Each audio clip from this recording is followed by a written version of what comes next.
1, 2, 3. Yo. Yeah. Hey, man. So this popped up, man. You know, like I said, I mean, we love watching Colin's 2A content. We said that before. But on this one, he was talking about how Michelle Obama says we're the only country with unfederated access to guns, and it's not a good thing. And I want to see how he debunks that, because anything that's said over on that left side, it's always debunked. It's always not the truth. You get what I'm saying? Unfederated. What does that mean? Like unlimited, with no restrictions on the weapons. All right. It's unfederated with UN. Okay. There we go. All right, let's get it. Unfederated. So, the former First Lady Michelle Obama joined CBS Morning co-host Gayle King and had this to say about guns in America. We are the only developed country on the planet where its citizens can have unfettered access to firearms. That is not a good thing. After watching this video, I want to put some things into perspective, piece by piece. Do you think that we can ever figure out a way to reconcile gun violence in this country? Because it does keep me up. The reason we haven't been able to reconcile gun violence in this country is because you don't have the conversation honestly. Therefore, we never actually get to the root cause of the issue. First of all, you're looking for a quick and simple solution to what are complex issues. There are various forms of gun violence, and each happen for different reasons. Self-inflicted gun violence is by far the most frequent form of gun violence, which is a mental health issue, not a gun issue. If guns were the issue, we'd have the highest rates, but we're not even in the top 10. Then there are actual gun murders. The vast majority of these gun murders happen in Democrat-led poverty-stricken inner cities by way of beefs between different gang and neighborhood cliques and drug territory disputes. That doesn't sound like a gun problem. That sounds like a socioeconomic problem to me. Mass shootings account for less than 1% of gun murders, and it's likely lower than that because a good number of those mass shootings are gang and neighborhood cliques where 4 or more people died in that shooting and not just some random person shooting up a mall. Then there are accidental shootings, which can easily be avoided by simply focusing on firearm safety education. So yes, there is a way to reconcile gun violence in this country. Start focusing on the underlying issues causing such gun violence. Let's go. And they will drastically decrease. That's The right. only problem is it's not a quick, simple solution. No. It will take time and it will be difficult, but the goal will be reached. To reconcile gun violence in this country, because it does keep me up. I hope and pray that at some point enough becomes enough. What is that point? We wondered that throughout our entire presidency, thinking that this time. Yeah, Barack Obama said that Newtown was one of the worst days of his presidency. Yeah. And we still didn't get that message. But When is enough going to be enough is a loaded way of implying that gun owners haven't seen a tragedy big enough yet to justify banning guns. It's also a very slimy statement because it assumes gun owners don't care about people dying and refuse to give up our right to bear arms simply because they're fun and have no other utility other than murder. We protect our right to bear arms because enough has been enough a long time ago. That's why people buy guns, for protection. We understand that there are evil people in this world that won't be stopped by laws. We understand that if we're ever to be confronted by that evil, Michelle Obama and her security detail aren't going to be there to protect us. We understand that though they try their best, police officers can't be there in time when a group of dudes with guns are trying to kick in our front door. This is why you and your family are surrounded by people with guns 24/7 for your protection. I find it odd that it makes sense to her that she would be protected by guns, but can't seem to understand why we have guns for the same reason. So the better question really is, when will enough become enough for Michelle Obama to get rid of her armed security detail that carries guns for her protection? Exactly. That's why I was just going. Because all the people that's arming them for the rest of their life and protecting for the rest of their life are fully loaded. Not just practicing Krav Maga. No, these people got ARs. They got nines. They got police issues. Glocks. You know what I'm saying? So it's like, Yeah, I don't understand the rationale, and I feel like every individual, every human adult in their right mind, meaning they can think for themselves and there is no underlying diagnoses, but a person can not have a diagnosis and still, have the intent to harm. But nevertheless, I feel like we ought to have the right to bear arms.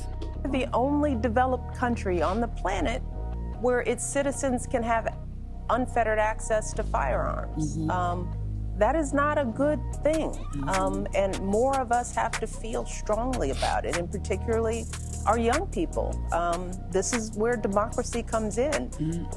Voting, all this stuff is decided in the ballot box. Michelle, we are the freest nation in the world because American citizens have the access we have to guns. You are a political elite. Of course you don't think it's a good thing. I'm sorry that you had to be the political lead of a country whose founding fathers wrote a document protecting our individual rights and treated its citizens like free people instead of servants to be ruled over. And speaking of unfettered access to guns, ma'am, you are surrounded by men with machine guns 24/7. You have more access to guns than anyone else in this country. I don't have machine guns for my protection, yet you do. She says Americans having unfettered access to guns is a bad thing and more of us should feel strongly about it. But this doesn't surprise me considering this is what the U.S. attorney during her husband's administration said about guns. I've also asked the school board to make a part of every day some kind of anti-violence, anti-gun message. Every day, every school, at every level.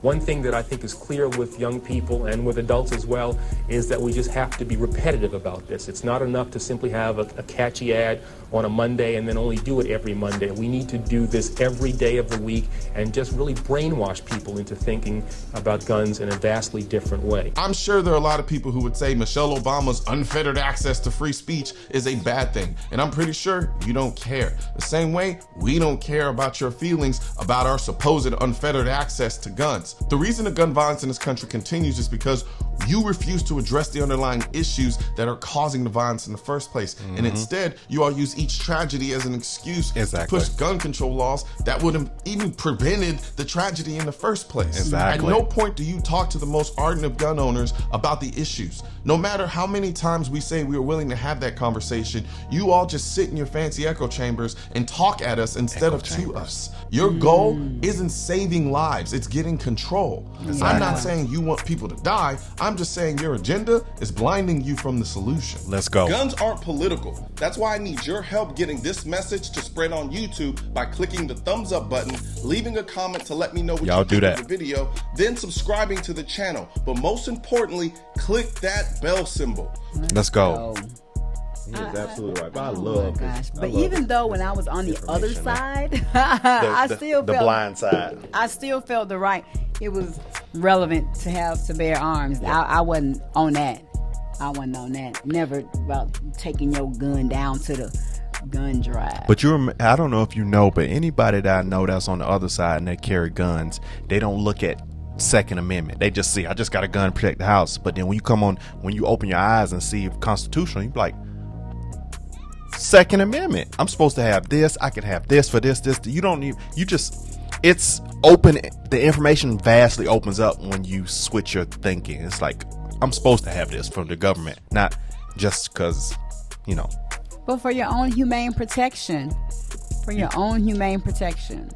I don't think no two-way member, no person that a gun owner should be focused on a democratic. And then in other countries, what happens decision. when someone, harms somebody else? They may have tougher laws in regards to, penalizing people. And where is that? In London, it'd be knives. It just, I don't, So people, it's still a form of weaponry, even though I know a gun is deemed, I guess, could be more deadly, of course, than a knife, because you can definitely shoot more people with it than you can stab with a knife. But nevertheless, no, I don't think that's. You need right. to change the economics. You need to change the ecosystem. Has to change, and then the guns will be just guns. But if you don't change what's going on in our society, then you're going to keep pointing at the gun. The gun can do nothing, and I'm going to say this until the end of time. The gun has no power. It only has power from the person that's holding it with your left or your right hand. So that's the only person that has power. The gun is nothing. It's really, a gun is garbage without the person holding it. Now the issue is having the control of the person behind the weapon. Exactly. You can't control other people. No. Yet there needs to be some type of system put in place where there is a distinction, and I've said this before, where the people who have been, diagnosed with diagnoses and attempt to be, it needs to be continuity with the gun stores, shops, whatever, and mental health agencies, psychiatrists, psychologists, clinicians, whatever, that therapists. So there is a flag that may come up to say this person has this diagnosis, and this is, that ain't what you want to do, is sell them a gun. I think that's wise, because California should do that.